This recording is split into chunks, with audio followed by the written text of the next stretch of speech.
having something to fall back on in case you need to leave. And I tell this to anyone: don't ever go into a relationship with none.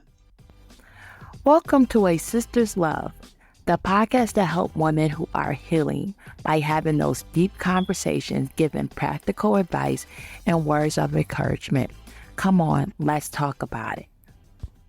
Hello, my beautiful sisters. Welcome to another episode of Sisters Love Podcast. On this episode, we are honored to have Margo Williams, an author, a life coach, and she is making a powerful impact in the lives of women and girls. Margo's journey is about breaking the chain of abuse and helping others find their strength.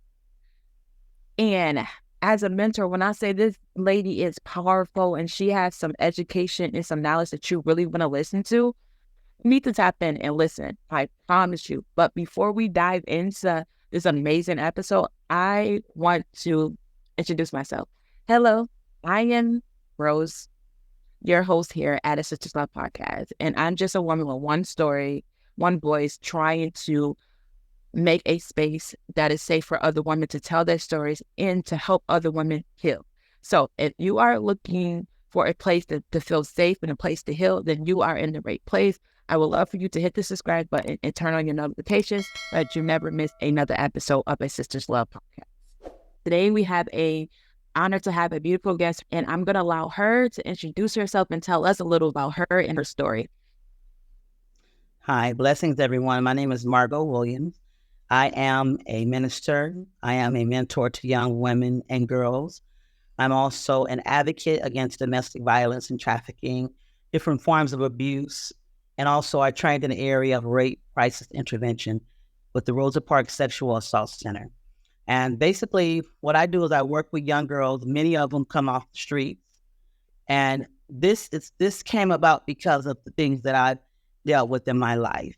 And I went through domestic violence at 19 with my daughter's father. Stayed in it for a while because it was something that I wasn't familiar with. And, having a baby, I thought it was love. So I went through punching. I went through verbal abuse. It started with like bumping and shoving. Like when he would request that I would do certain things, I wouldn't do it. And he would just come back and push me because he's 6 feet and I'm like 5'4". And then it elevated to name calling, all kind of bees and hoes and whatever he could call me, he would call me to demean me and to lessen my self-esteem. And it did lessen my self-esteem. I stayed around because I needed the help. As with a lot of women, that's one of the main questions: why do you stay in it? Most women stay in it for financial help. They don't have family. Maybe sometimes the men move them away from family and friends, so they're just stuck with them. And so it took for being pushed around, shoved, called names, having a large trash bag thrown at me with the brand new baby in my arms. He threw a 33-gallon trash bag down at me because his mother gave me $100 to go get my hair done after my daughter was born, just so I can feel good. And I came back to his family's house with my hair done, makeup on. He started calling me all kind of bitches, whores, tramps. And then he threw a 33-gallon full of trash down the stairs at me with my 1-month-old baby in my arms. So yeah, it was just levels of abuse that I went through. And indeed, it did lessen my self-esteem. I stayed because I thought he loved me. I thought maybe he just had anger problems and he didn't know how to cope. Like with a lot of us, we seem to say and make excuses. Like, well, maybe he's just irritated. And sometimes people will say, well, if you didn't do what you did. And now that I'm older and I'm more mature and I understand, that's what a lot of abusers do. If you wouldn't have said what you said, how you said it, I wouldn't have snapped. But it's still inexcusable. There's no excuse for it. I totally agree. Yeah. I totally agree. Like my biggest issue when I was in my domestic violence is making excuses from or thinking that because of what they've been through, that like, oh, they had a really bad past, their family, they had a bad family history. So you thinking that you can save them or you could just be that person or that solution that they're looking for. Like, I can save them. I can save them. I can do this for them and change them. And I'll be their beacon of light while they're dimming your light. You try to be their, Yeah. You love on them. You want to help them for their betterment. And it just gets worse. It just got worse. And I would cry days and nights of tears. He would go to work and I'm at home with my baby. And then he's off with other women. And he wasn't hiding it. He let me know he was with other women, and I just had to accept it. He didn't want me to work when I was in school. He was like, you bitch, you need to quit school. I mean, that's how he would talk to me. And it's like, in my mind, it's like, well, is this what love looks like? I'm young. I'm right out of high school. I've never seen it at home. So I really didn't know how to handle it or what to do. And I didn't tell my parents because I thought it was, okay, it just comes with the territory. Yeah. I really didn't know. I had never seen it or ever seen my father abuse my mother on that level. I don't know. But I do know that, when you have a child, you need that help. And when you have that man in your life, a lot of times you want to hold on to him and try to make it work. But some things you just can't. You just have to let go and trust. I totally agree. Totally agree.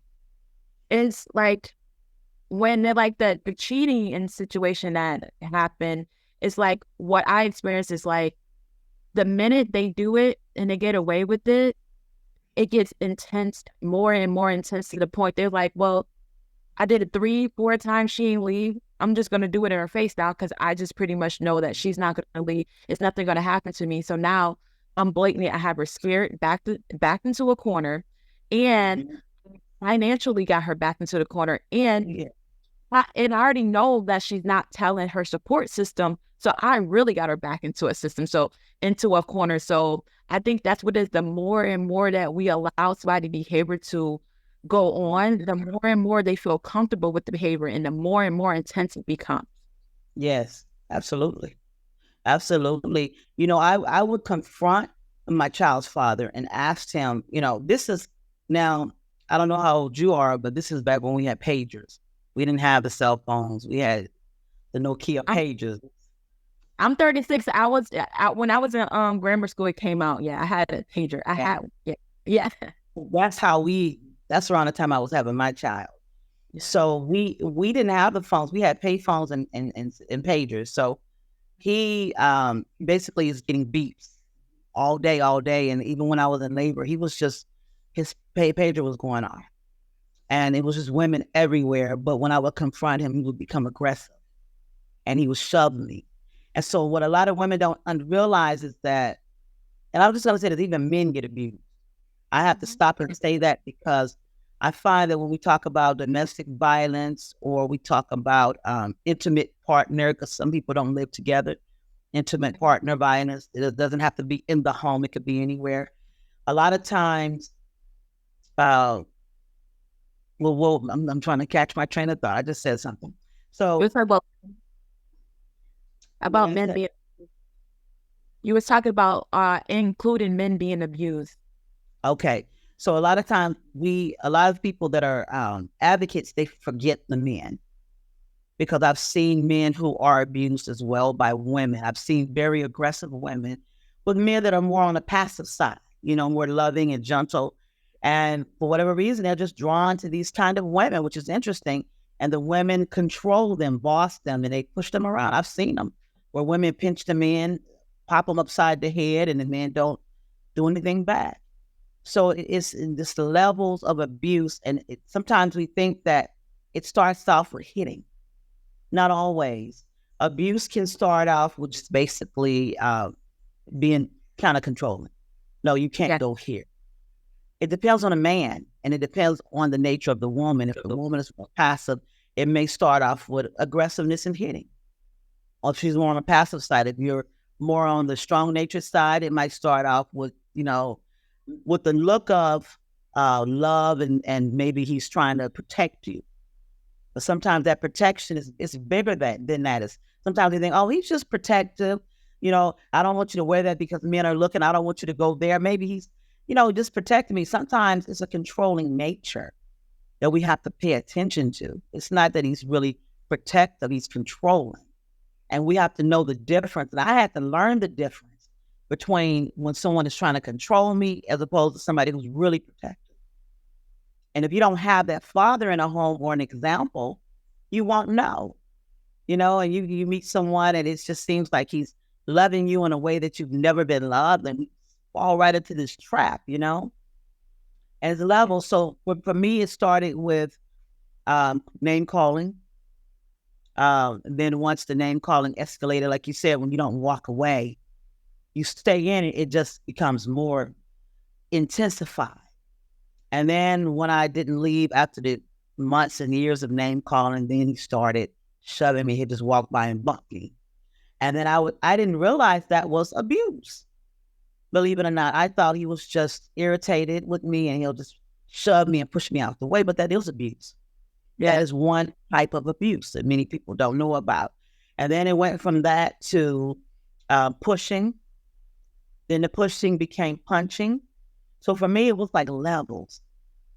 It just varies from relationship to relationship because I wasn't a passive person, but I became more timid over time. And he noticed the timidity over time after the name calling.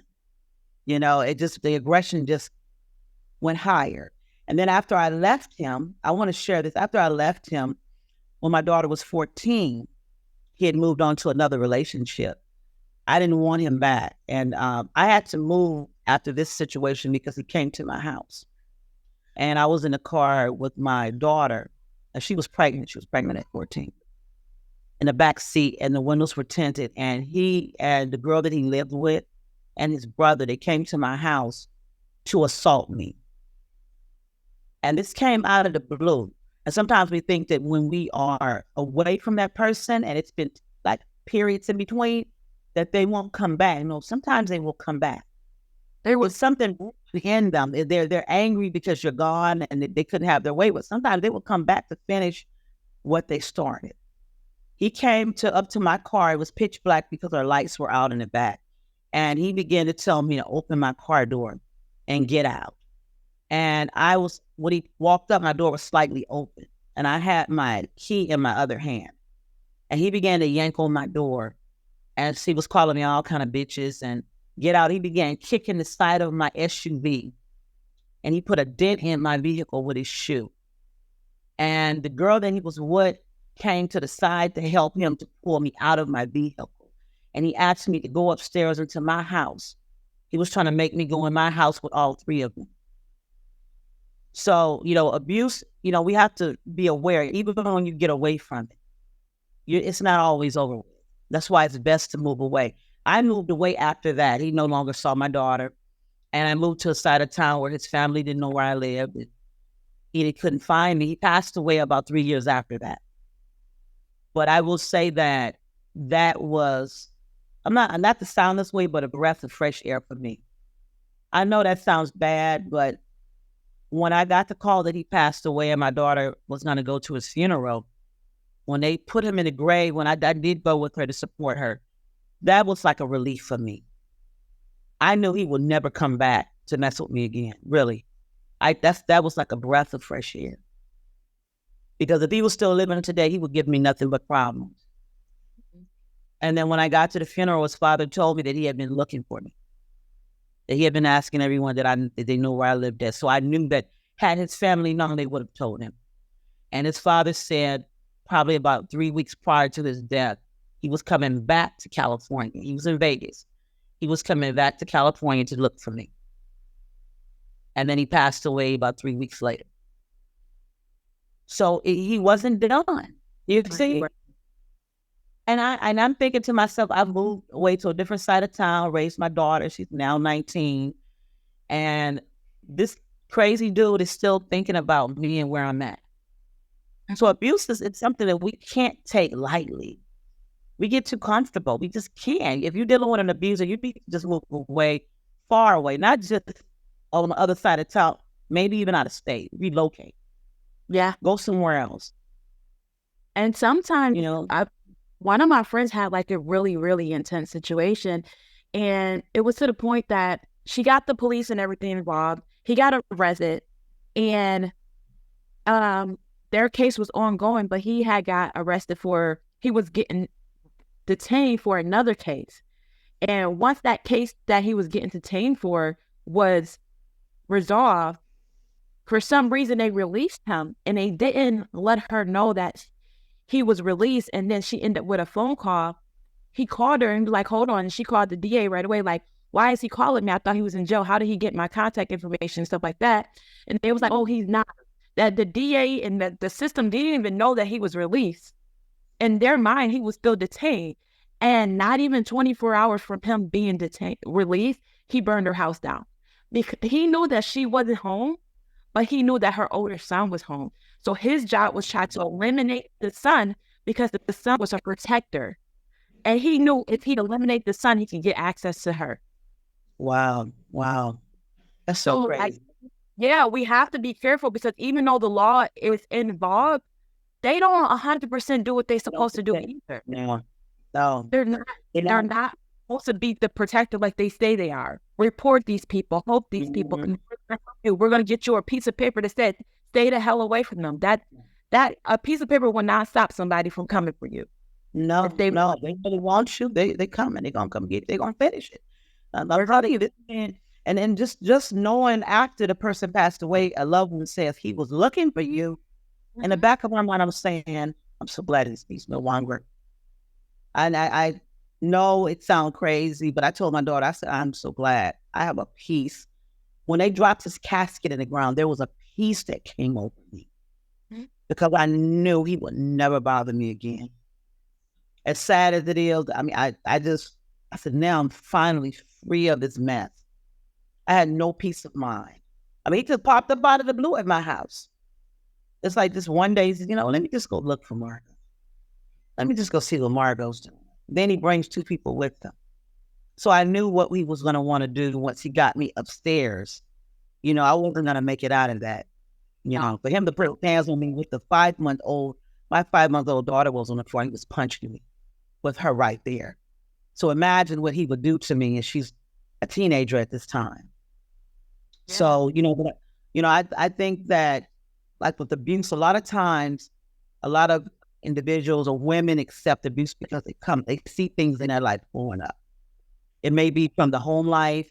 It may be relationships prior. It may be watching abuse in a home. Something to make you think that it's okay. Because when I think back to when I was 11, I had a gun put to my head. And now that I think back, I believe that that's why I stayed as long as I did. Because it started early. In the backs of my mind, I started to believe that this is normal behavior from men. And it's not. I'm not saying that it's okay, but I had a gun put to my head, attempted rape at 11. I was shot at 11. The girl, it was my sister and another girl, and my sister's friend was kidnapped and raped. And so I ran away with my sister, and they shot at us. And then I had a man follow me home with a knife. And I just started to think, every time I leave the house, it's some sort of aggression. Yeah. And never had a boyfriend. And I'm thinking, what is this? I'm not understanding. And then after we were shot at, and the young lady that we were with was raped, the police wanted us to go to court and testify against the man. It was one man that was about 35. And it was a teenage boy who put the gun to my head. He directed him the whole way. He told him how to do it. I will never forget that. It's in the back of my mind. Now I want you to slowly stand up and let your window down. Put the gun to her heart. He first put it to my chest. He said, if she moves, shoot. And I'm like thinking, this man is going to kill me at 11 years old. Then he says, now slowly stand up and open the door. And when he opened the door, the man directed him to put the gun to my head. It was a double-barrel rifle. I can still visualize that day. And he pressed it hard against my head. He said, now tell her that if she doesn't cooperate, she's going to die. And that was the beginning of abuse for me. And from that point on, it was just incident after incident, different scenarios of abuse. And so when I did get into that relationship, I guess I thought that it's not abnormal. Yeah. it's just I stuck around. I don't even thinking back now. I don't see why. I don't understand why I stuck around. But now thinking about it, I was conditioned to believe that it's normal for a woman to be mistreated, and this is what we have to teach our girls at a young age, boys and girls. It's not normal. And I love that you just brought that up, because a lot of people, when we talk about domestic violence, we discuss about domestic violence in the home. Like, oh, I watched my parents fight. I watched my aunt and uncle fight. When you came from a family where it wasn't in home, it was outside of the home that conditions you. So we have to realize that the conditioning doesn't just come from in home, but outside the home. Our environment, when we step outside those doors, can also condition us for our future relationship. And now this day, it's social media that's conditioning our children for future of what relationship should look like. Yes. And we have to this time. So we really have to educate. And that's why I have a book called I Am That Butterfly, The Transformed Life. And it's a book on the different types of abuse. And it's myself and 5 other women collaborated together. And each woman shares their experience and where they are now. They've come out of it and how they're using what they've learned to educate and help other individuals. One of the women was a madam as a teenager. The other woman was trafficked by her own father. It was so many different levels of abuse in this book. And I read it. I still read it and go back to it. One young lady, Jess, tells her story. And we had a conference and she talked about the abuse that she endured in the house with her father, and being sold in her own home as a child in elementary. So the abuse again starts somewhere. It's knowing what it is and acknowledging that it happened. We have to first acknowledge where we come from and what we've been through. Get the help so we can have out of that bondage, that mind of bondage, so we can be free of it. And we also have to know how to identify an abuser. That's another thing. Yeah. There are different things to look for. It's not always the same. Every man is different. Every woman is different, right? So just like when you look at pimps, when they go out to get these girls to traffic them, different types of pimps. You got the Romeo pimp, the one that romanced the girls.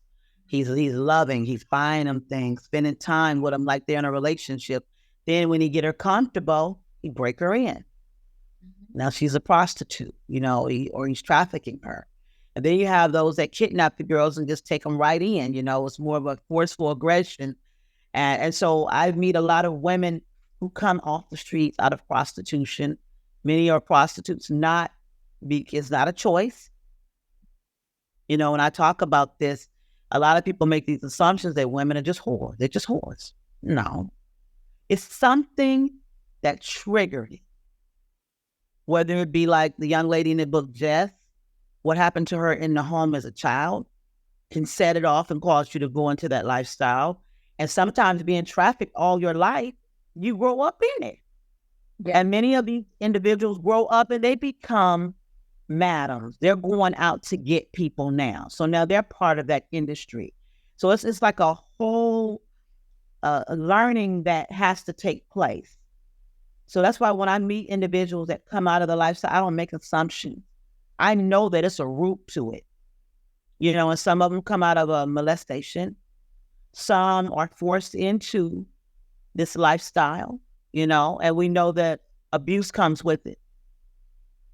They're not just out there prostituting. The pimp is out there on the corner, at least half a block away, because I've seen it. And they stand there and they watch their money. The woman is their money. Nobody wants to talk about this. These women are getting beat daily. If they don't bring enough money back, they beat them. Sometimes they beat them to death. They have a quota, a standard they have to bring in every day.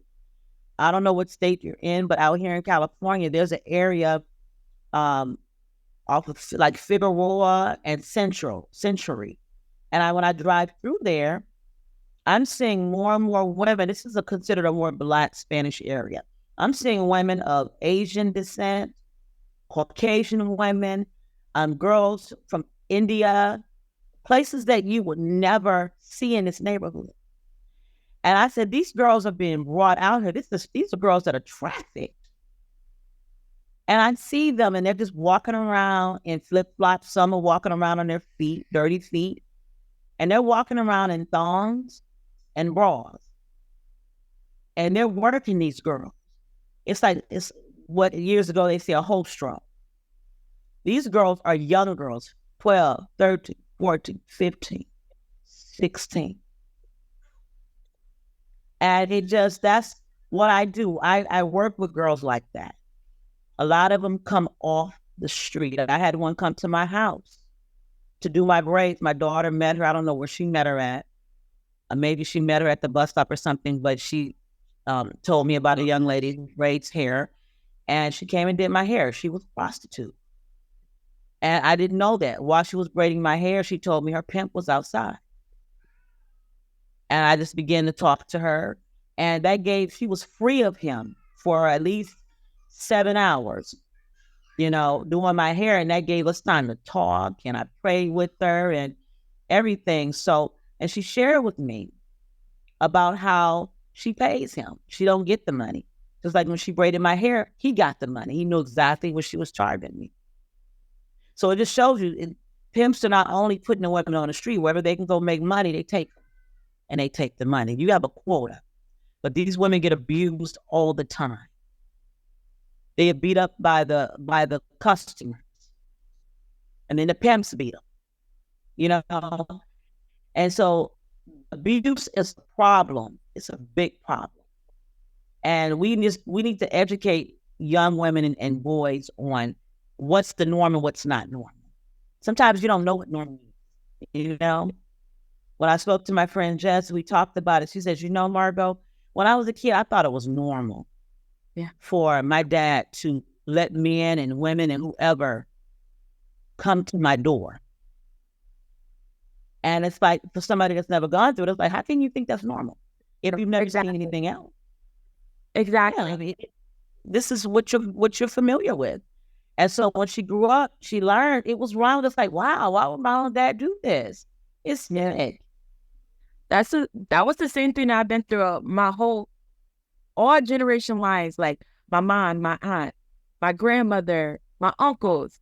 Either my uncles was the abusers, like my uncles was abusing women, or my aunts was being abused. Until I got into like my 20s, I never seen a healthy relationship before. And that's only because I seeked it out. Like I started to seek out other things and I started to interact with other people. And I'm like what? Like what? Hold on.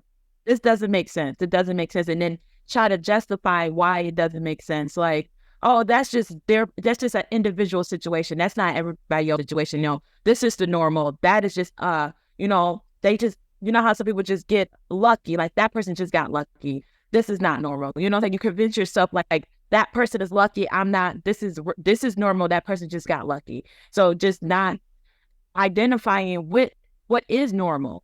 Because my norm is abuse. My norm is women getting beat up, yelled, controlled, telling what to do and how to do. And then you go into a space where it's consensual. Like you have consent, you have opinion, you have a right to speak, you have the right to do things on your own. And having to see that was like mind-boggling and just still confusing for me at the beginning. Like, but as I continued to watch it, I made me like, I want that. Like, I definitely want that. I don't know what this is, but I wanted to see if I could tap into whatever that is, So, and as I seen that and explored it more, I started to learn more. And that's when I started to heal, when I started to just like separate myself from what I've been through and where I wanted to go.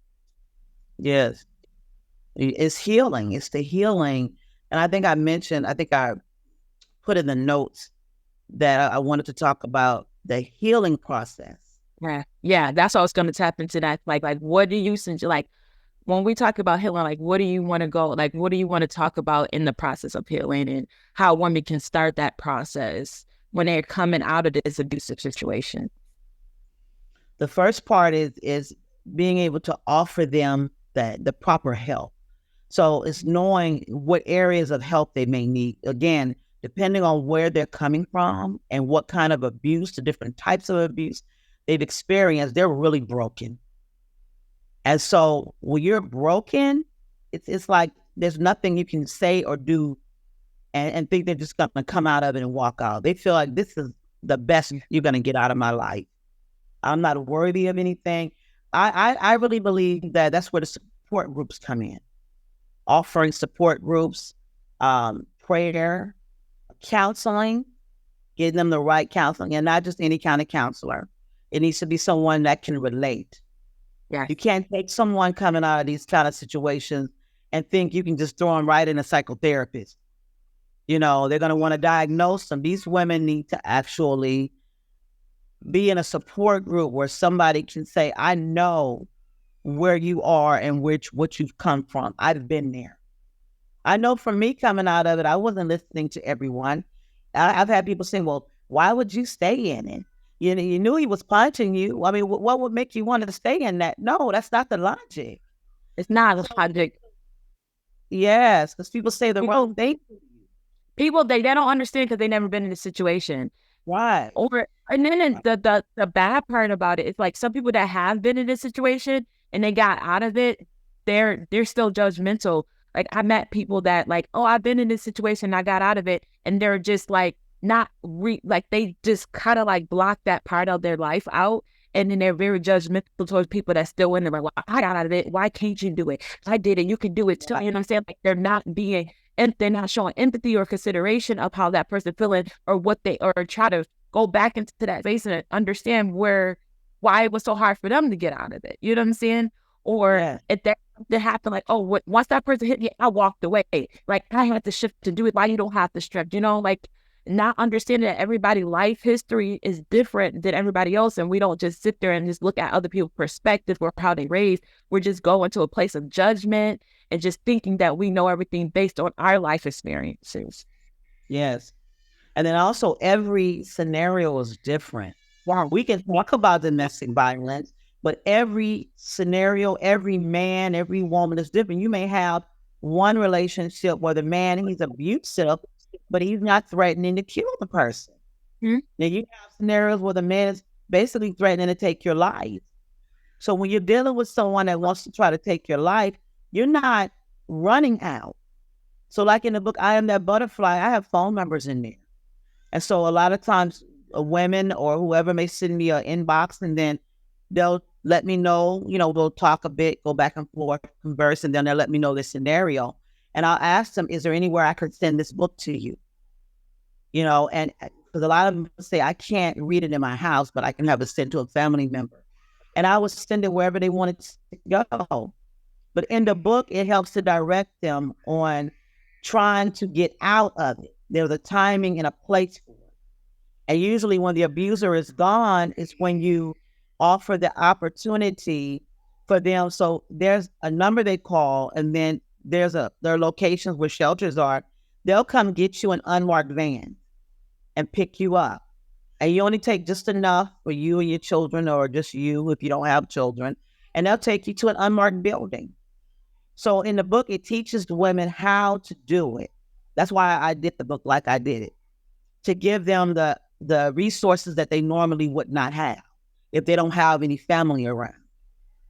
So it's really wanting to get out of it, And so my suggestion as far as the healing, what I do with the women is because I'm an author, we write. We begin journaling, like a support group where the women come and talk, and then we journal. And the first part is writing about your life from the beginning to where you are now. The things that happen in your life. So as you write, things start to come back up, things that you've blocked out. And you start documenting it. And the more you write, then it puts you into a place of healing. You're now releasing. And now that you're remembering everything, now you can bring it to reality and say, okay, I did go through that. That did happen. Now the counseling can take place. And once the counseling takes place, then they can come into a place to say, I'm ready to be free of this. We can't do anything about the fact that it has happened, Yeah. It's happened. It's transpired. It's taken place. Now what do I do? Do I want to be free from it?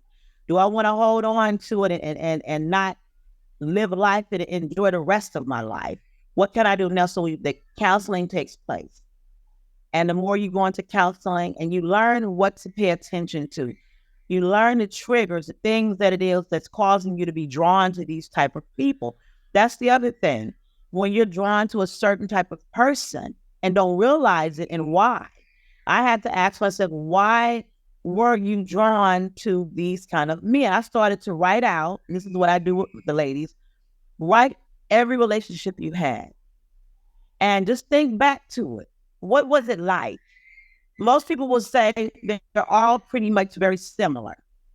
Different people, similar situations. If you think about this, just think back. I had to tell myself that, wow, they were all very similar. Why was I drawn to this kind of a person? What is it in me that I'm needy of? What am I wanting? What am I looking for? What did they bring when they first met me to draw me in? I thought back to all these scenarios. And that's where the healing takes place. When you can now figure out the kind of people you're meeting, how they approached you. Now, as you go forward, I always tell individuals, stay single for a while. Do not go back into another relationship. It's time for you to heal. It's time for you to love you and to get yourself into a place where you can focus on the next phase in your life. And then when you heal, you can now, when you meet someone else, you can look at behaviors. What kind of behavior did this person have? Like for me, what I looked at was what my daughter's father, how he approached me, how he talked to me. Was he always talking at a loud tone? Was he calm? Did he go off and snap at like an instant? He was very quick-tempered. Okay? So these are the things we pay attention to. You know? So we have to be aware of everything that we come out of. If someone is approaching you or they're approaching you trying to buy you, I'm going to buy her. I'm going to give you money. I'm going to take you out. I'm going to do this. These are the things that we seek as women. Support. But before we can seek anything, we need to first be in a place where we love ourselves. Yeah. If we don't love ourselves, we're open. We're in a place where we can provide those things for ourselves. So when we do get into a relationship, we're not just seeking for someone to satisfy our needs, that those needs are already satisfied with us. And we know that even if I'm with this person or without this person, these needs will be met. Yes, exactly. And then, like you said, it could be that we're lacking education. Okay. So when we meet these individuals coming out of it, what is it that you don't have? What is it that kept you in it? That's why I don't judge. It could be when they met that person that the person came and brought them all the financial stability that they never had. They put me in a home. They put me in a car. I didn't have to go to school. Now you need to figure out, how do I become self-sufficient? So that's what I do. I give resources to help individuals become self-sufficient. I connect with other people and try to just bring them into other organizations so they can, finally get out there and get their feet on the ground and not have to need from anyone else. It's okay to have someone that you're with that cares for you and provides, but you got to be able to provide for yourself prior, like you said. That's very necessary. And that's what happened with me. I didn't have a job when I became pregnant. He told me he didn't want me to work. It sounded good. My mother didn't have to work, but I didn't come from a home of abuse. So in my mind, I'm thinking he's going to take care of me. He did work. He did bring the money, and he did buy me everything I needed. Yes, he kept me in a car. I didn't have to take the bus. The things that I wanted, I had, but I didn't look at the fact that how he treated me. Yeah. Does he treat me respectfully? Is he loving? How does he talk to me? Is he aggressive? So you can have part of the package, but the other part of the respect is that's a problem. Do you want the money that bad? You know? So when you get individuals self-sufficient, they're less likely to look for someone that's gonna control them. Mm-hmm. You know? Yeah. Just like making sure, like, when our basic needs are not met, we can deal with things outside people can fathom. Like, we would do things and accept things that we wouldn't normally accept if our basic needs are met. So your job is to Right. make sure basic needs are met so that we Yeah. can focus on the bigger picture. Because it's like somebody that's starving, hungry, they're going to do whatever they got to do to get the next meal. And that's like it is. We're emotionally, Yeah. physically, we're starving. So we're going to do whatever we have to do to make sure that is satisfied. Don't matter if it's abuse or it's us demeaning ourselves or accepting stuff that we don't want to accept, as long as that need is being met, because that's essential. We have to do it as human beings. We have needs that be met. And that's what people they don't really understand, that if we're not getting those basic necessities and a basic needs met, then we're going to put ourselves in positions to get it done, either good or bad. You're right. No, you're absolutely right. And even with that, I just want to mention that a lot of times individuals or women that's in abusive relationships, they are raped. And so this is just something that I like to educate individuals on. A lot of people don't think they can be raped. I've met women that have told me that their spouse rapes them or takes it, or while they're taking it from them, they're beating them. So they're getting abused during the sexual act. That is rape. And so it's a lot of education that we don't have. It's not normal to be in a marriage and your spouse beats you during sex. It's not normal and it's not right. It's not okay. Yeah, you have to have consent even even in a marriage. Consent is still needed. Yeah, they don't have control of your body. They don't have access to your body 100% because you are married. And a lot of people think that like, you're married, I need to do what my husband wants to do or what my wife wants to do. No. Yeah. We'll have a say-so in our body, our mind, and what we do in a marriage or any relationship, period. That you don't belong to no one. We always have consent. But so that's where, when we talk about, as a minister, I am a minister, when couples get married, a lot of times you will hear people say, well, you're now his, right? You're now his. You're still human. This is, like you said, this is your body. Just because you're married don't mean you should take abuse. And what boundaries do you have? There are boundaries that needs to be met. And that's what I like to tell everyone. Don't think because you're married or in a relationship, you have to allow the man to do what he wants to you. I've had women say they've been sodomized. If you don't want anyone doing those things, they should not do it. Period. You know? And so this is where, like you said, when you need food, you'll do what it takes. There's a young lady I recently met, and she told me that she just moves in with men. She's homeless. She'll move in with the man. And I asked her, I said, so they offer you the place because you tell them you're homeless for sex, right? And she says, yes. She was really shamed. But I already know. I said, but see, she's going to do what she has to do to survive. But I said, you don't have to do that. There are resources. I gave her resources. And that's where the resources come in. That's why I like to share resources with other individuals like yourself and those with other organizations. There are ways around situations like that. You know, when I was homeless in 2010 and 2011. There are programs that will house you for the hotels and pay by the week. There's a way around it. You don't have to sell your body. You don't have to let anyone put you on drugs to give you a place to stay. You'd be surprised at what's going on out there in the streets. Women are selling their children, letting men and whoever else do what they want with their babies for a place to stay. Well, if you want to stay with me, well, you have to let me have your kids. You'd be surprised. You know, it's sad, but this is something that needs to be talked about more. There needs to be conferences where individuals with the police department come out and educate us on the different types of abuse. Show size. Go ahead.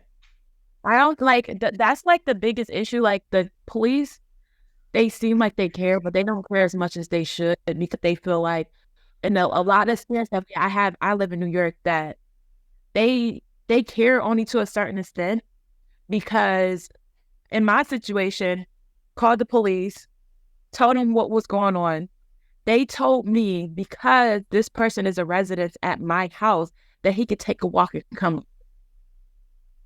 I'm like, what do you mean? What do you mean? I don't want him here. Blah, blah, blah. Did not arrest him. Did not do anything. They told him to take a walk and come back.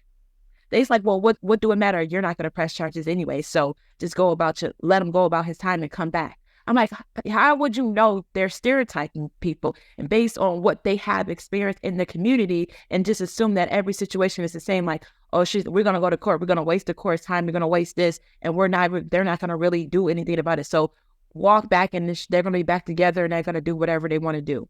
And they just open up the gate for him to come back into my house. And what I do, open the door. Because if I didn't, I knew the consequences of me not opening the doors.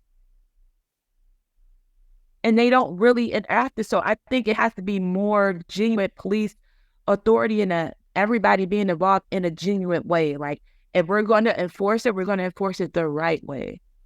Like, don't care situation by situation. We don't have to stereotype every situation as the same. And that's a lot of things that we have when you especially go into communities that has high levels of domestic violence. And a lot of people do renege on it. Like, it shouldn't matter if they're reneging or not. It should really be a place of genuinely concern. If this person have concern, I don't care if they're going to renege. Anyway, do your job. We're getting paid to do a job. Do the job. And that's it. Period. You're right. There are police officers who don't care. I know a couple who actually they are pastors, and they actually come out and they'll come out and teach and bring slides and educate people. So I do like to share their information. There are police officers that will come out and teach you on all of this trafficking and everything, and ways how to go out and counsel these girls in the street. How do you go help with the individuals who are being trafficked after they're brought in? So they do teach that. Well, that's good. Like, I believe like just like in our situation, like it's not just unhealthy relationships, it's also healthy relationships. So it's just like the same thing in the police system. It's going to be good cops, it's going to be bad cops. It's just like trying to weigh out, like figure through which ones you can rely on, who you can do. It's like you said, just having those resources of people that you can rely on when those times do have, like just educating people and putting those things in a lot of places where people can find them, and just not, especially in those communities where people are truly affected even more. So having those resources there and having people have access to them is very important. Absolutely. And then also educating the youth. One of the books that I did is called I Am Divinely Designed, and it teaches children confidence. So they can learn confidence at an early age. It's interactive. So they can write in them. You can use them in schools and just teach them how to have self-love. That's where it begins. When you love yourself early on, it teaches them, they can ask questions like, what attributes did God give you? What makes you unique? I have red hair. I have blonde hair. I have burgundy hair, whatever. My eyes are green. My eyes are brown. I'm tall. I'm thin. What's unique about you? That's where it all begins, learning to know why you're created like you are. Self-love. And teaching them how to embrace other children their age. Everything starts with first loving you. And once you love yourself, when you get into a place where someone is demeaning you, you won't be as likely to use drugs. Everything that happens in life starts there. And knowing who you are. And when I think back to myself wanting to fit in and I got to do these things to fit in. And if I had that confidence, a lot of that stuff that I did, I wouldn't have done. You know what I mean? It's just, that's where it begins. I totally agree, because grew up in a space of not thinking that I was beautiful, not thinking that I was welcome because of my situation. My family wasn't as rich, so we had little low income. So, and people just making fun of me and things like that made me feel not welcome or not accepting who I am or where I came from. And then as I got in relationships and them making me feel something that I never felt before, like, oh, I love you, you're beautiful, saying things that they know I had low self-esteem in. It's like, oh, I love that you're saying that to me. And that makes me want to stay with that person more, chasing a feeling, chasing them compliments, chasing things that I could have been given myself, but because I didn't know how, I looked outward for them. Exactly. Basically, it's just coming together. Organizations need to come together. Domestic violence is so much, it's not just domestic violence. It's the abuse that leads up to it. Yeah. It's what's the trigger. What is the trigger before the violence? What's causing you to select the kind of person you're selecting? What happened to you before? Now we have to go all the way back to our youth. What happened in our life? It's bigger than the domestic violence. It's what happened prior. Yeah. That's why I like to have individuals write about their life. And then you start to think, wow, I blacked that out. I put that out of my mind.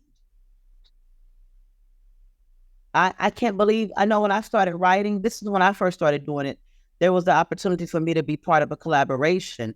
And they had us write. This is the first time I've ever done it. When I started writing, I started to remember different situations that happened to me. I mean, I went as far back as when my mother would drop me off to a daycare center. And her friend had a place where she would keep us. And she would have a teenage boy there, her son. And I began to remember accounts from when I was 3, 4, and 5. And I'm like, wow, I can't believe I put that out of my mind. But we naturally block things. Naturally, it's human. You block things out when it's trauma. That's how we stay. That's how we're able to focus, function, and get through the day, right? Yeah. If I can block that, I don't ever have to talk about it, think about it. Some people block it through drugs. Some people block it through alcohol. Yeah. And that's another thing too. With abuse, you got to think about it. Are drugs involved? Is there alcohol involved, right? Whether it be the woman being abused or the abuser. It could be both of them. I had an aunt that was an alcoholic, but her boyfriend was an abuser. They both were drinkers. And sometimes you have those kind of scenarios. It alters the state of mind, right? Yes, it does. So if there's drugs in the home or in the situation, drugs alter the way you think. And the way you move too. Because there's some people that I met that's on drugs, that's on alcohol, and then I see them outside it when they're not drinking. Two different individuals. And I think with the alcohol, even though it's supposed to suppress, I think it unpress. Like it's supposed to help you suppress those thoughts and all the things that you've been through, but for some reason it brings it up and you act it out. You don't speak it out, but to kind of like act out all that trauma, like anger, all that in-body anger and stuff, like you act it out. You be very very aggressive. Or a lot of people are very sexual too when they drink or in drugs because they could have had history of sexual assault, and it's like, okay, now it's coming out like, oh, you don't love me, and they just like out, they just expressing themselves through a sexual way and stuff like that. Just like alcohol and drugs to bring out things that you wouldn't think that you're dealing with, like it's just embody, make you embody a whole different. I think like it makes you embody your trauma, something like that. That's true. Yeah, alcohol, I mean, everyone's affected differently, but that's why it's important that, and I say this when a woman is out with a man, that you don't get drunk because you don't know what the person is capable of doing. Mm-hmm. And we drink to fit in, right? We drink to fit in and to be liked, to be accepted, right? But when we drink, we're opening ourselves up to scenarios that we're not prepared for. You don't know what someone is putting in your drink. A lot of women let the men bring their drinks and they put something in it. And so that's why we have to use wisdom. How we move as women, or just in general with dating, just use a lot of wisdom. And so dating nowadays is different. When people are going, sometimes you might meet someone nowadays, they're not coming to meet you with the plans of being with you. They're meeting you with the goal of trafficking you. We're dealing with a whole nother beast now. People are coming your way a lot of times because they want to get you and traffic you. So now they have to come and befriend you. It's sad, but it's the truth. We have to listen to the language of what is being said to us, how people are addressing us. What are they telling us? I just want to come spend time with you. Now, wait a minute. No, if you're looking for a relationship, you got to be direct. I'm seeking to be married. This is what my ultimate goal is, right? I'm not looking to just date and date and date for 3 to 4 years. No. If you're not looking for that, I'm not interested in that. And so we have to know what it is that we desire before getting into it. And that's where a lot of the problems come in. Yeah, and then, but the biggest thing now in this new generation that the goal is not even marriage no more. So it's just like Netflix and chill. So where everything is like very minimalized. Everything is very minimalized. So a lot of people meeting people on social media are just linking up with people without even knowing their full names and all the information and stuff like that. So that's what makes it even more dangerous, because we don't even, online, people don't even ask for enough content or enough information about people before they even see them. They just want to be around them. That's a good point. And see, I'm not a millennial. My daughter, she's a millennial. My granddaughter is 13. So I'm learning. And it's good you said that, because I did notice they're not asking for much of anything. It's just like, you want to come along, come. And so this is why trafficking is so big. Yeah, it's so easy now. Yeah, it's real easy. Yeah, they just come along and they're snatched up. I don't know if you know this, but teenage girls are used as madams to go make friends. Did you know that? No, I did not. They're used to go make friends. Girl, and then so what happens is they're getting paid to get more people trafficked. So they'll go make friends with their peers in their age range. They'll bring them along, they'll string them along, hang out with them like regular girls do, chill together. And then after a while, they'll get them comfortable, and then they'll get them to a place where they're locked in. Next thing you know, they're missing. So pimps are using teenagers to get more teenagers in. It's not necessarily adult snatching. It's not what we think. Yeah, there are some who do snatch. 9 times out of 10, they're using someone in that age range to lure. That's what they call it, luring. And once you're in, you can't get out. Yeah, because sometimes they need patience and stuff like that. Yeah. They're transporting kids to locations where they can't find, they have no support. So once they get there, they're like you said, they're stuck. They have nowhere to go. And they're young and they're scared. So they're gonna do everything to do to survive. Yeah, and if they get one that's more of a fighter, you have some individuals who are naturally strong-natured. They will fight as much as they can. They'll drug you. They will drug you, put a drug in your body that will have you strung out. And you'll be basically submitted to them. And zombie. You want to do whatever you got to do to keep that high going.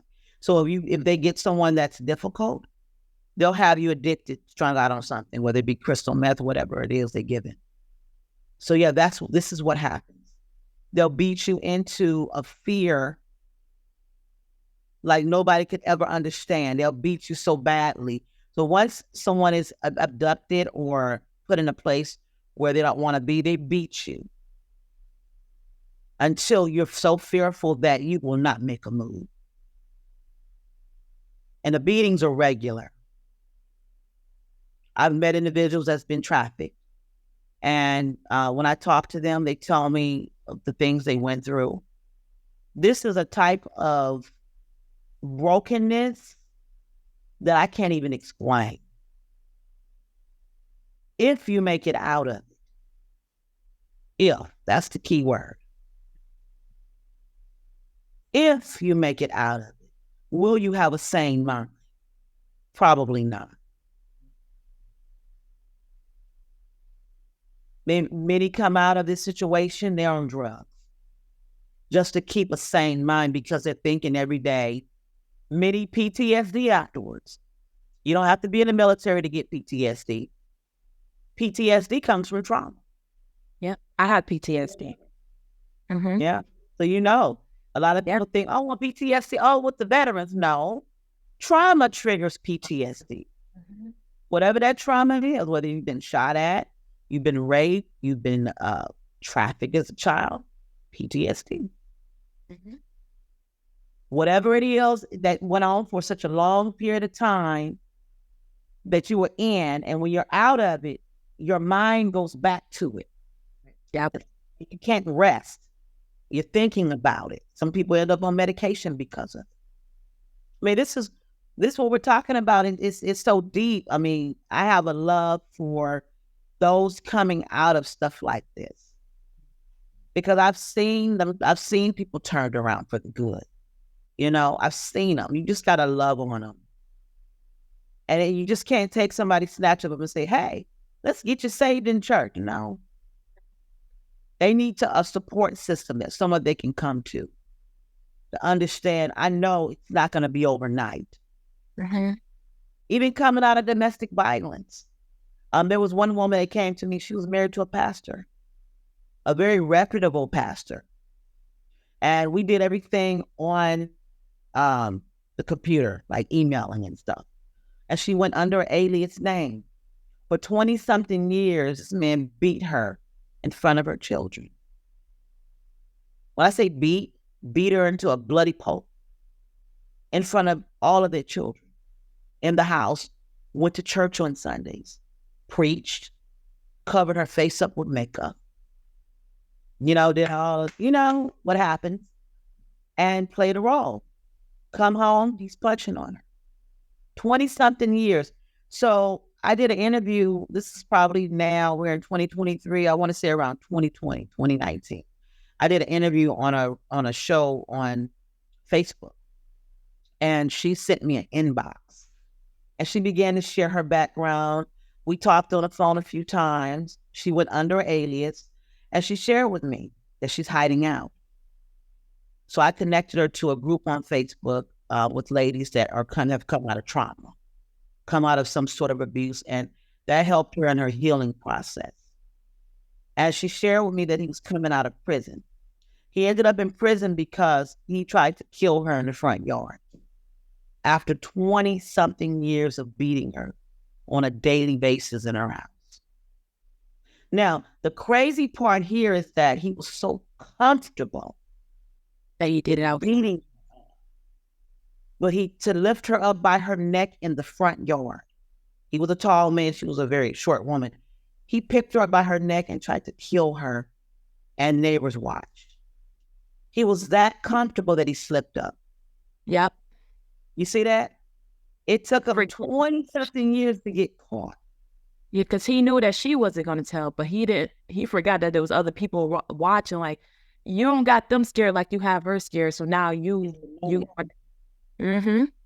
And when she told me, I mean, I can't even explain the feeling that went through my body when I heard her story. I wanted to cry for her. I've been through abuse and being punched in the head, yes, to where I'm like stumbling. But her abuse, we're talking 20-something years of. That's almost half her lifetime of abuse on a daily basis. And her son was an abuser to his wife. Her son abused his wife in front of him because he watched his dad abuse her in front of him. Her son was just as abusive as his own father. And she told me, well, my son is abusing his wife in front of the kids. I said, like your husband did you. So now he needs to be reconditioned in his thinking. Now he thinks this is the norm. He needs help. Yeah. So now his wife is going through the trauma. I said, this has to stop. It's not normal. It's not okay. I mean, I don't condone it. I get very offended when I hear stories like that it would even go on so long. But one can say, well, why would she keep her children in it? Guess what? That was the norm in her house. You see? So we can judge her all day long. That was the norm in her house. She pacified the kids with food, toys, but they watched mom get beat up. So now her grandchildren are going through the same thing. We have to educate. It's education that has to take place. We need to start going into the schools, teaching this, going into the churches, teaching it. And I like to connect with other leaders and try to go in if they're willing to let me come. Some of them don't want me to come in. They don't want that. I experienced that too. It's that. Oh, if you go anything that the church says, I don't want you in here saying anything. Like, it's not going against the church. I'm not telling people to leave their spouse. I'm telling people to love themselves and to keep themselves safe. It's not the same thing. It's not the same thing, but in their mind, it's the same thing. Like, guess what? Leaders are abusing their wives. And it's going on. It happens all the time. And they go to church like nothing. And the word of God does not teach that the husband can beat his wife. It does not. There's nothing in the Bible that teaches that. It says, love your wife. The abuse is not love. And so it's a lot. There's so much going on behind the scenes that a lot of times they don't want you to come because it convicts them. Yeah. They're doing it. There's molestation going on in churches. Listen, I just tell the truth. It's going on. I know some young individuals that have been raped by pastors. It happens. It's happening. Not just happens, it's happening as we speak. And it's a problem. So that's what I do. I go and I speak and I bring it out. I talk about it. I like to make people aware of things, signs to pay attention to when you meet someone. It's a big deal. If you're going out with someone and he's threatening you, that should be the last time you see him or her. If they talk to you like a doll, that should be the last time. He's showing you his character. Yep. I have to sit down and write all these things that I went through. What are some of the things you went through? So I wrote them down. These are things to pay attention to. Is he controlling you? Calling you every 5 minutes on the dot? That's somebody to get away from. Does he want to isolate you? Does he get jealous when your family and friends are around? Run for your life. Because when you get married to him, he's going to isolate you. And he might hit you if you want to go out with your family, your own family. Does he take your money? We have financial abuse that comes with abuse of domestic violence. Even intimate partner abuse, this is a new term we have now. Because you don't live in the same house, it's not domestic, but it's still abuse. When your spouse or the person you're with is taking your money, run. If the man is asking for your money, leave him. Period. He shouldn't be taking your money. I mean, of course, when you're married, everything comes together as one. But when it's a control involved, that's what I'm talking about. Yeah. A control where he's saying, give me all of your check. And he's distributing according to how he sees fit. Yeah, no, you have you should have a say so. Your money, your body, where you live and what you do. So if someone is, you have no say so in that, and that's not like this new generation that we're talking about, masculine and feminine, let the man lead. That has nothing to do with leadership. It has nothing to do with leadership. So just to make that clear, like a lot of people like, oh, I'm just letting the man lead. Controlling and leading is two different things. You better say that again. When control is when you have no say. He's telling you how to dress. These are just things that came into my mind and I thought about. These are forms of control. You can't go to school. I couldn't go to school. And when I look back now, I'm educated. After leaving him, I said to myself, if I leave, I'm going to get on welfare. I don't want to get on welfare. But if I stay, he's going to beat the crap out of me on a regular basis. He punched me in the head in front of my newborn baby. If he would punch me in the face with my 5-month-old on the floor, what more can he do?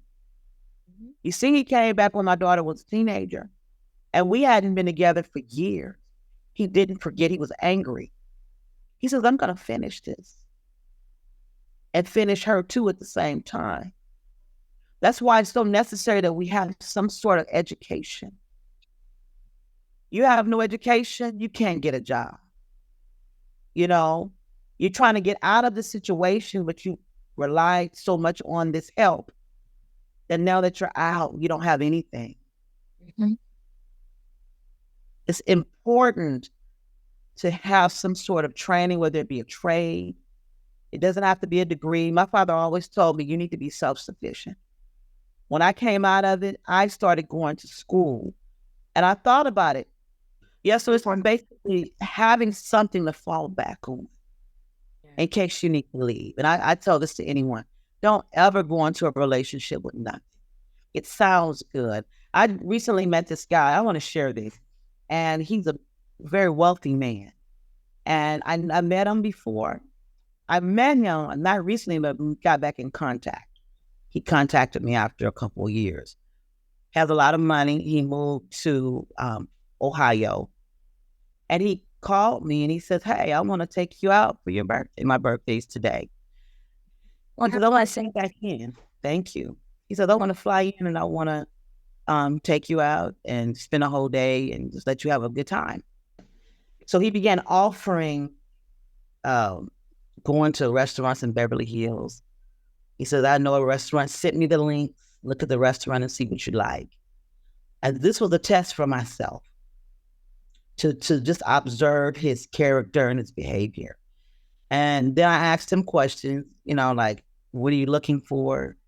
Oh, I just want to meet nice people, but I know you already. I just want to reconnect and just have fun for your birthday.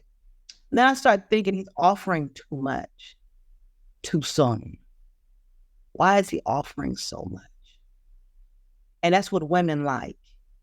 We like the finer things in life, right? I said, you like to wine and dine, don't you? He says, oh, absolutely. He said, I have so much money, I don't have to work. I can just fly wherever I want and just go have a good time and then come back. And then I wasn't receptive to it. I didn't receive it because he was trying to give me all of this. You get what I'm saying? Yeah. What does he want from me? Well, yeah, exactly. Like, what do you want in return for all of this? Stuff before, but he mentioned, like, he said, well, I could give you $10,000. And I'm like, wait a minute. Why are you offering so much money? That's a lot of money. Yeah. It looks like chump change to me, If I gave you $10,000, what would you do with it? I said, probably invest it. He said, invest it in what? I'm like, but you just got back in contact with me. Why would you want to give me so much money? What are you wanting me? What are you wanting from me? And so these are the things, this is just an example of being aware. Pay attention to who's coming in contact with you. What is it they want from you? And what came into my thought was he might be into trafficking. Oh. That crossed my mind. Because he first said, I'll fly you to Ohio. And then I said, I don't know about that. I haven't seen you in like 4 years. I said, no, I'll pay for your hotel. I'll pay for your airline ticket. There's a restaurant I want to take you to. I want to take you out. So these are the things that attract us as women. Mm-hmm. But I'm thinking when I get there, I don't know anybody but him. I don't know what's set up, what's being planned behind my back, who's at this hotel, right? He's booking everything. This is what he wanted to do. I couldn't do it. And this is an example of when people offer you things, you ask questions. You don't know what you're getting yourself into. So I declined. And some would say I'm crazy, but I had not seen him in years. Why would I let him fly me in, put me in a hotel? He's spending all this money. What is he wanting out of me? Something. Yes. And it's not fun. Yeah, and he's not being clear, oh, I just want to take you out. But it'll be Pacific, like, let's reconnect before you even offer me something this big and this luxurious. Like, I get it my birthday, but we haven't reconnected. You don't even know I'm the still individual that you met years ago. You might not still be interested in the same. I evolved a lot. People evolve every day. Imagine how long it was 10 years ago. I might not be that same person that you met before. So why would you want to reconnect with me before you fly me out? And then I get there and you don't like what you see or like who I am. And then where that leaves me? Where that leaves me? Like, oh, I don't like this. I'm gonna go about my time, and that leaves me here stuck. And for me to find my way back home, even if it wasn't a situation where he was trying to traffic you, it's still a situation that y'all have not reconnected. He just really don't know who you are. And it's a situation where he doesn't like the person that you became, that leaves you stuck. So no, you have to reconnect. Even if you knew this person before, the reconnected part is important. Get to know me, talk to me a little bit more, And then when he said that he was going to pay for the hotel, he says, well, I have a hotel room at a hotel in Beverly Hills, and I'll even pay for your room. I said, I don't need a room. He says, no, but if I put you in a hotel room, you're going to be right there. I said, oh, no. Yeah. And a lot of guys that offer a lot of money has no substance too. So they're trying to avoid having a personality or having a thing with money. Like, let me distract this person with my money because I have no substance. So you have to be careful too. And what will someone do if they would get you in a place where you're trapped? Okay, so get your hotel room, you go to their hotel room, you're trapped there. You don't do what they want. Now what would they do? Exactly. That's where the manipulation comes in. So he's this using money, dangling it like a pawn, So we just have to use wisdom as women. A lot of women would fall for him. But this is how a lot of women get snatched up in trafficking. You go somewhere with somebody you think you know.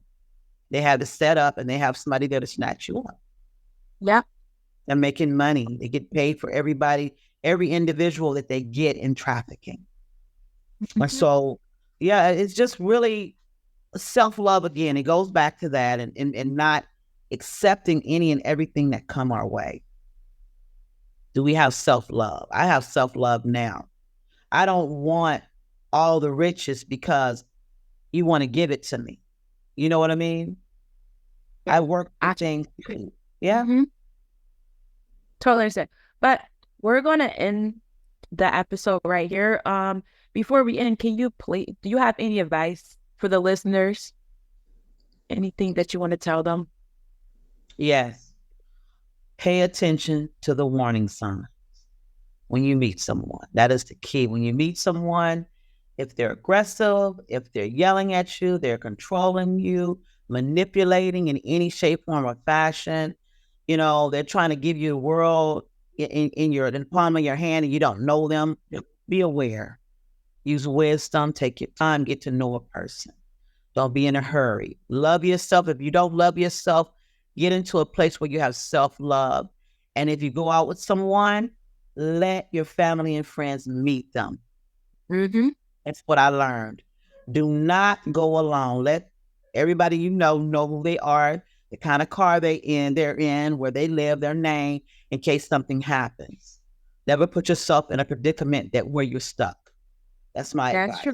I agree. Me and my sister, when we just she always shared her location with me. Like from the moment she leave the house, when she's going out on a date, she shared her location. Even if she's been on this date with this person, every time she goes somewhere, she shares her location with me. Screenshot his address and a picture. That's right. Every time. We don't play games. We don't play. That's wisdom. No games. Even with my nephew, like if he's going somewhere that he doesn't even know where he's going, or he's in an Uber, he shares his location. Because with Uber, you don't those drivers either. So he shared his location with him. When he's in an Uber, a kid in an Uber, we have to share locations. I have my phone, I have my kids' locators, and it's connected to all their phones. So even if they forget to share location, I have a GPS on all their phones. So where I track them at all times. I know when they're not home, I'm like, I see you're not home yet. Like, get home. You know what I'm saying? So it's definitely being cautious. Be cautious. Like, it's not like people may say like, oh, you're being overprotective. It's not such thing as being overprotective. When it comes to kids and the people that you love, it's so you can definitely go to the streams if for your safety and their safety too. Also, I would say teach your children about domestic violence. Teach them about the different types of abuse that's going on. Educate them at an early age because they're going to get in relationships down the line. At least you would have talked to them about it. They have some kind of insight, things to pay attention to. Educate your family. I agree with that. Can you please give the listeners where to find you, your social media information, your website, and all that information? Well, I have children's books. I'm on Amazon. You can find me under Margo Williams, Margo, on Amazon. I Am Divinely Designed. It's a children's book on confidence. And then I have one, I Am That Butterfly, The Transformed Life. It's a book about different types of abuse and domestic violence. That's on Amazon. I Am That Butterfly, The Transformed Life, under Margo Williams, Margo Williams. So all of my books are on Amazon. And go ahead. For your social media? I'm on Facebook under Margaret, Margaret Williams, Margaret Williams on Facebook. Right. And I'll have those things linked below this episode. So if you guys want to reach out to her or you want to get those books, it will definitely be linked under this episode. That's one of them. And basically they're all on Amazon, different links on Amazon. I sent you the links actually. Yeah, I'm going to link them under this episode. So when that episode airs, they can have access to them right away. You can just click the link below. Okay. All right, guys, that's it for this episode. So we'll see you next time. Thank you. Well, that's it for today's episode of a Sista Love podcast. But before we end, I want to invite you to our new support group. This group is exclusively for my podcast listeners. This is the perfect place for women to come together, share experiences, and ask questions and get access to exclusive resources. You'll also get to meet some of those amazing guests in our support group. Also, this is a judgment-free zone, so you don't have to worry about feeling unheard or alone. To join this group, all you have to do is sign up for our mailing list, and once you do that, you'll get granted access to the support group. So you'll find the link below under this episode. So, bye-bye.